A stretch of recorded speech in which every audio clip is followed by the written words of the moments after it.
এই গল্পটা আজ থেকে ৩ বছর আগের, যখন আমি আমার স্ত্রীর সাথে একটি ট্রিপে গিয়েছিলাম।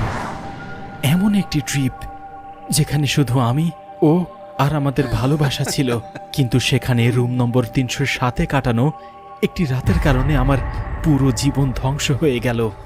সেই কথা ভাবলেই আমার রুহ কেঁপে ওঠে। ৩ বছর আগে ঠিক এই দিনে হিমাচলের রাস্তায় আমরা একজন আরেকজনের সাথে মগ্ন ছিলাম। সেটাই ট্রিপের শেষ দিন ছিল, তাই আমরা সিদ্ধান্ত নিয়েছিলাম বাড়ি ফেরার আগে আমরা সেখানে থাকা আশেপাশের জায়গাগুলোকে ঘুরে দেখব। বিকাল ৫টায় আমরা দুজন হোটেল থেকে গাড়ি নিয়ে বের হই। হিমাচলের সেই জায়গায় গেলে যে কেউ মুগ্ধ হয়ে যাবে। সেখানকার অপরূপ প্রাকৃতিক সৌন্দর্য আর আমার স্ত্রী আমার সাথে থাকার কারণে এই সফর আরও সুন্দর হয়ে উঠেছিল। আমরা জায়গায় জায়গায় থামছিলাম আর সেলফি তুলছিলাম, আর যেখানে নীরব পরিবেশ সেখানে আমরা রোমান্স করতাম।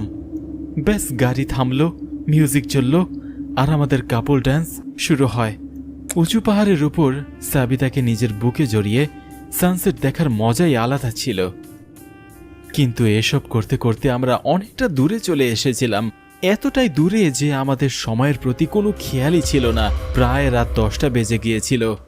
এমনিতে তো আমরা হোটেল থেকে চেক আউট করেই বেরিয়েছিলাম আর প্ল্যান করেছিলাম রাতটা বাইরে কাটাবো আর সকাল হতেই বাড়ির উদ্দেশ্যে রওনা দিব। কিন্তু তখন আমরা ভেবেছিলাম আমরা রাতে ড্রাইভ করতে করতেই বাড়ি পৌঁছাবো। ডিনার করার জন্য আমরা ছোট একটি ধাবেতে যাই। কিছুক্ষণ রেস্ট নেওয়ার পর আমরা আবার সেখান থেকে বের হওয়ার জন্য প্রস্তুতি নেই। আমি বলছিলাম কি আমরা এই শর্টকাট দিয়ে বেরিয়ে যাব। এ কথা শুনে ধাবেতে থাকা লোকটি বলে, না না সাহেব, এত রাতে ওই রাস্তা দিয়ে যাবেন না। আমি অনেক গল্প শুনেছি ওই রাস্তার ব্যাপারে।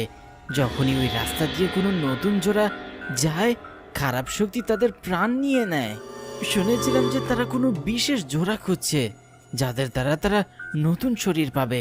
যতক্ষণ না পর্যন্ত তারা সেই বিশেষ জোড়া পাবে না, ততক্ষণ পর্যন্ত তারা সেখানে যাওয়া প্রত্যেকটা জোড়াকে মেরে ফেলে।